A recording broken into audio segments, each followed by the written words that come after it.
ఆ తర్వాత ఎంత ర్యాంక్ వచ్చి ఏం చేసినా సరే ఇంకొక ఇది చెప్తా.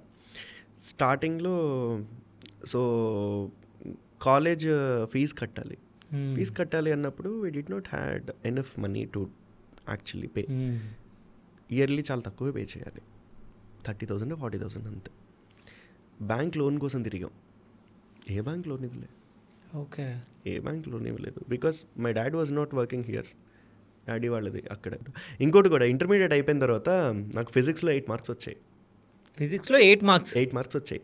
ఓకే, ఇంటర్మీడియట్ ఫెయిల్ నేను ఫిజిక్స్. అదే రీవాల్యుయేషన్కి పేపర్ తెప్పించుకున్నాం. ఓకే, పేపర్ తెప్పించుకుని లోకల్ గవర్నమెంట్ లెక్చరర్ తోటి కరెక్ట్ చేయించుకుంటే దాదాపు ఇది 55+ వచ్చే పేపర్ అది అని చెప్పారు. ఓకే. ఈ పేపర్ తీసుకుని నేను TV9కి వెళ్ళా. TV9కి వెళ్ళి TV9 లైవ్ ఇంటర్వ్యూ కూర్చున్నా. కాదు, పేపర్ ఇవ్వరు కదా. రీవాల్యుయేషన్ ప్రింట్ ఇస్తారు. ఓకే, రీవాల్యుయేషన్ పెట్టుకుంటే నీకు ప్రింటెడ్ పేపర్ వస్తుంది, నువ్వు ఆన్సర్ షీట్ రాసిన మొత్తం పేపర్ వస్తుంది. ఓకే, అది మళ్ళీ నువ్వు లోకల్ లెక్చరర్ తోటి కరెక్ట్ చేయించుకోవచ్చు Okay. ఎంతవరకు కరెక్ట్ అంటే.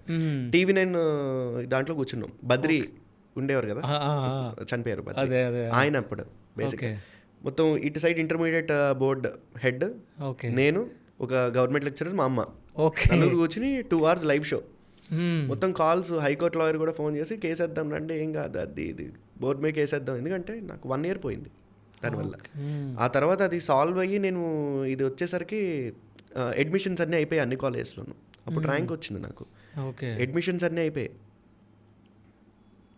I had no choice to join any college. I had to take a long term coaching తీసుకున్నాను. సో అప్పటి నుంచే ఇవి జరుగుతున్నాయి. నిజం చెప్పాలంటే ఈ వాల్యుయేషన్ చేసిన వాళ్ళు కూర్చొని చాయ్ బిస్కెట్ కోసం తింటారు, తాగుతారు. ఎట్లా చేస్తారో కూడా కరెక్షన్ చేస్తారో తెలీదు. నాకు 55+ రావాల్సిన పేపర్ని 8 మార్క్స్ వేసి ఫెయిల్ చేసి నా సంవత్సరం వేస్ట్ చేశారు వాళ్ళు. అవే నేను కేసు కరెక్షన్ చేసిరో వాళ్ళకే రాదు ఫస్ట్ ఫిజిక్స్ అక్కడ. అది